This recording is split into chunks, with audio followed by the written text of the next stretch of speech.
निरंतर चुनावों में अपनी पराजय के कारण कांग्रेस पार्टी आज न सिर्फ मानसिक हताशा के दौर से गुजर रही है, परंतु उसी के साथ एक बहुत खतरनाक षड्यंत्र का हिस्सा होती जा रही है। राहुल गांधी का आज का जो बयान या जिस प्रकार के समाचार पत्रों में आया है कि उन्होंने ये कहा है कि 1 साल के अंदर अराजकता के द्वारा यह सत्ता परिवर्तन होगा, इससे एक बात बहुत स्पष्ट हो गई है कि प्रधानमंत्री श्री नरेंद्र मोदी जी ने कांग्रेस पार्टी के लिए जो कहा था कि अब ये कांग्रेस पार्टी नहीं रह गई है, बल्कि मुस्लिम लीगी माओवादी कांग्रेस में तब्दील हो गई है।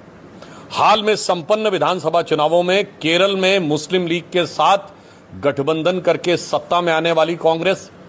और असम में, यह हम नहीं कह रहे, बदरुद्दीन अजमल ने कहा कि कांग्रेस मुस्लिम लीग बन गई है। यानी मुस्लिम लीग का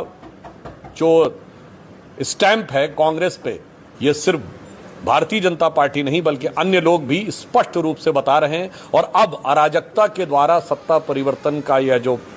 दुष्प्रयास है, यह दर्शाता है कि अब वो माओवादी हिंसक अराजक राजनीति की तरफ आगे बढ़ रहे हैं। इसलिए हम ये कह सकते हैं कि इस बयान के द्वारा जो प्रधानमंत्री जी ने कहा था कि कांग्रेस मुस्लिम लीगी माओवादी कांग्रेस हो गई है, वो अब पूरी तरीके से साफ हो गया है। मात्र कुछ दिन पहले प्रधानमंत्री और गृह मंत्री जी के लिए गद्दार शब्द का प्रयोग करने वाले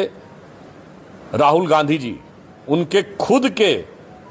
मुंह से जो चीजें निकली हैं, अब देश के हर खुददार नागरिक को समझ में आ रहा है कि असली गद्दार कौन है।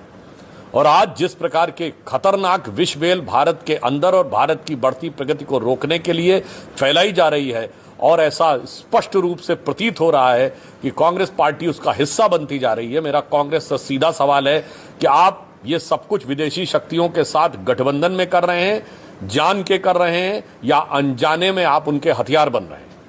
इसलिए मैं देश की जनता से कहना चाहूंगा कि कहनी है एक बात मुझे इस देश के पहरेदारों से, संभल के रहना अपने घर में छिपे हुए गद्दारों से।